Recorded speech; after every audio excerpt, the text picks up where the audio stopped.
बहुत समय पहले की बात है। एक हरे भरे गांव कुबेरपुर में एक प्रख्यात ब्राह्मण विद्वान रहते थे।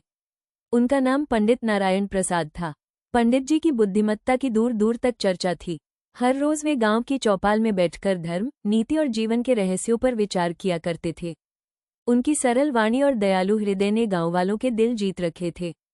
एक दिन उनका युवा शिष्य मगन चिंतित मन से पंडित जी के पास आया। उसने कहा, गुरुजी, गांव में कुछ गड़बड़ नजर आ रही है। कई लोग अपने स्वार्थ के चलते धोखेबाजी कर रहे हैं। पंडित जी मुस्कुराए और बोले, चिंता मत करो मगन, बुद्धिमत्ता से ही उनकी चाल पकड़ी जा सकती है। कभी कभी हमें खुद को मूर्ख बनाना पड़ता है, तभी उनकी असली नीयत सामने आती है। अगले दिन से पंडित जी ने असामान्य रूप धारण कर लिया। वे खादी की फटी पुरानी धोती और बदरंग कुर्ता पहनकर गांव के इर्द गिर्द घूमने लगे। लोग हैरान थे, इतने ज्ञानी पंडित जी अचानक कहाँ इतने भोले भाले हो गए। कुछ बच्चे उनके पीछे दौड़ते और अटपटे सवाल करते, लेकिन पंडित जी बस मुस्कुराकर सब सुनते रह गए। वे अपनी आंखों में खिलखिलाती चतुराई छुपाए सबकी हर बात गौर से सुनने लगे।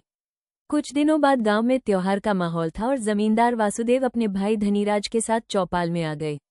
वे सोच रहे थे कि अब पंडित जी कुछ नहीं समझ पाएंगे। वासुदेव ने पंडित जी की सुनसान मुद्रा को देख ऊंची आवाज में कहा, अरे, ये बुजुर्ग तो बड़ा भोला भाला हो गया है।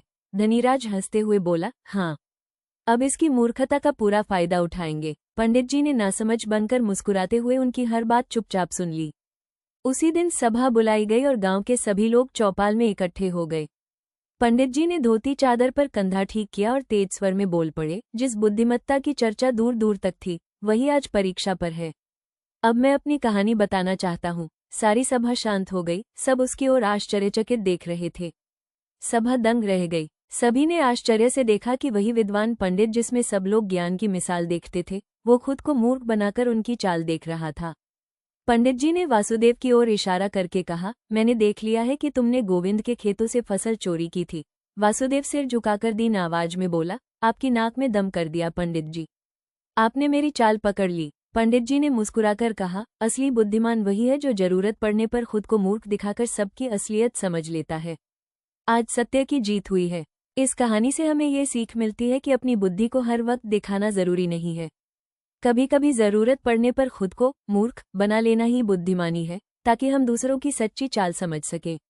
असली बुद्धिमान वही है जो जरूरत पड़ने पर खुद को मूर्ख दिखाकर सबकी असलियत समझ लेता है, जैसा पंडित जी ने कहा। इसलिए हमें घमंड छोड़कर संयम और सूझबूझ से काम लेना चाहिए, तभी सच्चाई सामने आएगी।